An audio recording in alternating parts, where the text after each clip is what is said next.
Good morning, it's Joe. It's May 5th, Cinco de Mayo, and I am sitting here in my upstairs bedroom, the master bedroom of the house. And I made a kind of milestone today because I hooked up the electricity, uh, and so I've got rid of the unsightly extension cords that served me so well. But I thought I'd give you the tour. Anybody from out of state comes and visits me, I will go sleep in a different room so that you may enjoy this room, and I'll even put new sheets on the bed for the duration of your stay wherever you are, wherever that lucky person may be. Uh, this room is characterized by the big double window, which the minute I saw it from the inside when we were looking at the house, it was like, this is a major feature of this building, and it really is. And it's a great place to sit and have tea in the morning. I suppose I should back up 1 second here. What happened was, the plan was to put a sub panel from the main service entrance up here, and thought I was going to put it in this location, and then my electrical guru said, no, that isn't really, I've been thinking about it, that's not really where to put it. We're going to have to do more work before we did it, but I wanted the electricity now. So I ran just one wire to it, and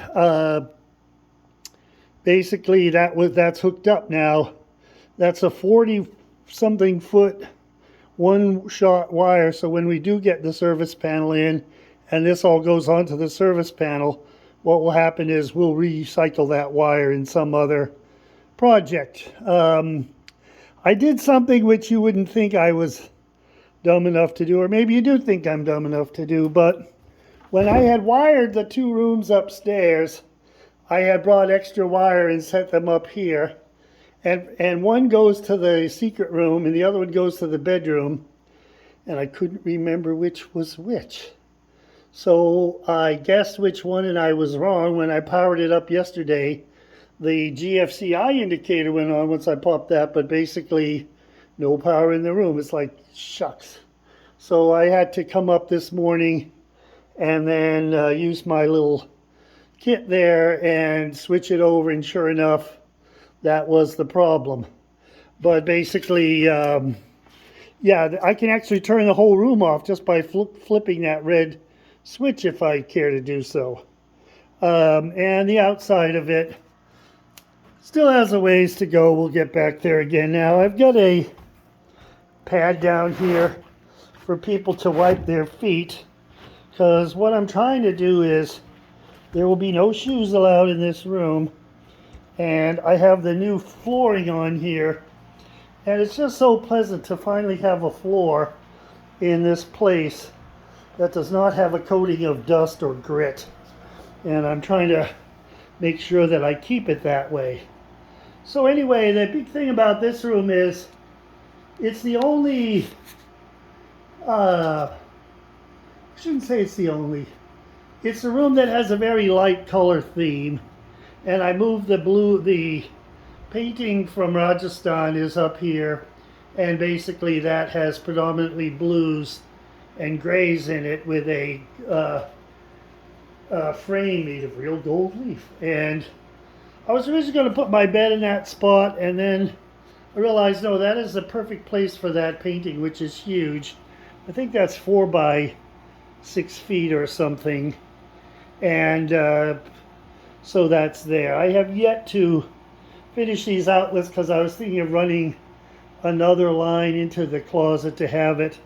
And you'll note that the end of the line presently for the electric is capped off and over there. But originally it was going to be one outlet on each side of the bed.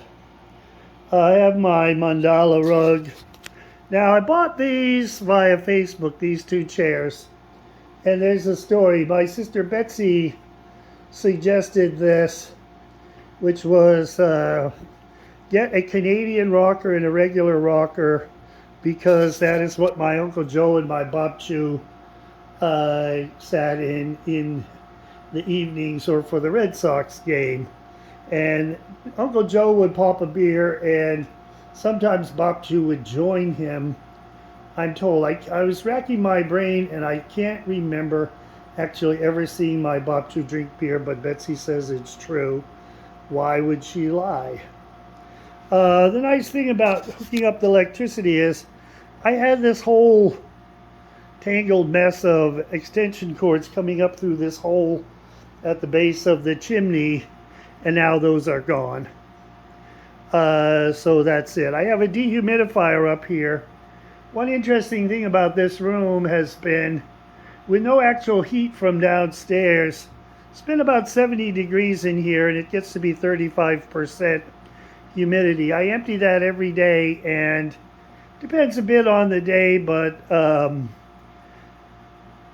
it has a capacity of about 1 gallon, and keeps it drier in here and nice. And basically, if I go out here, one of the things is that first, this is the view across the way.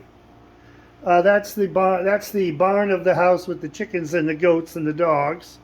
Then there's the stream that's upstream of my stream, and then neighbor's house across the way. So there's lots of birds, and they use that section of the stream as a bird bath, which is entertaining.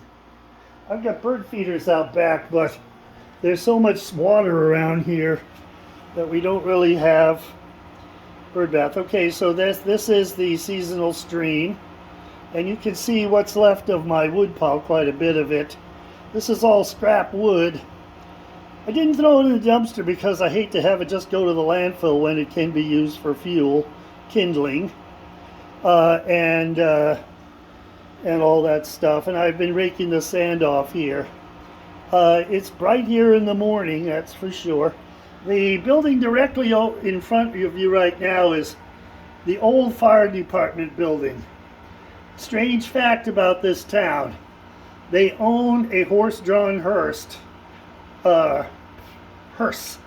that was built in about 1865, and it's stored in that building. It's the damnedest thing.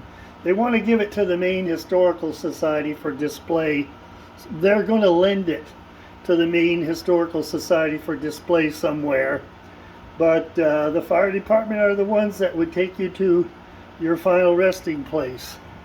Then we have another view out back. This one sort of shows the farm pond, not farm pond, fire pond.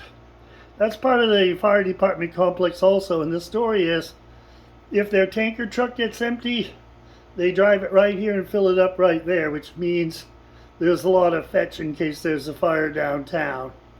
Now there's a house up there that burned down less than 5 years ago. The fire pond didn't help them much, but what can you say?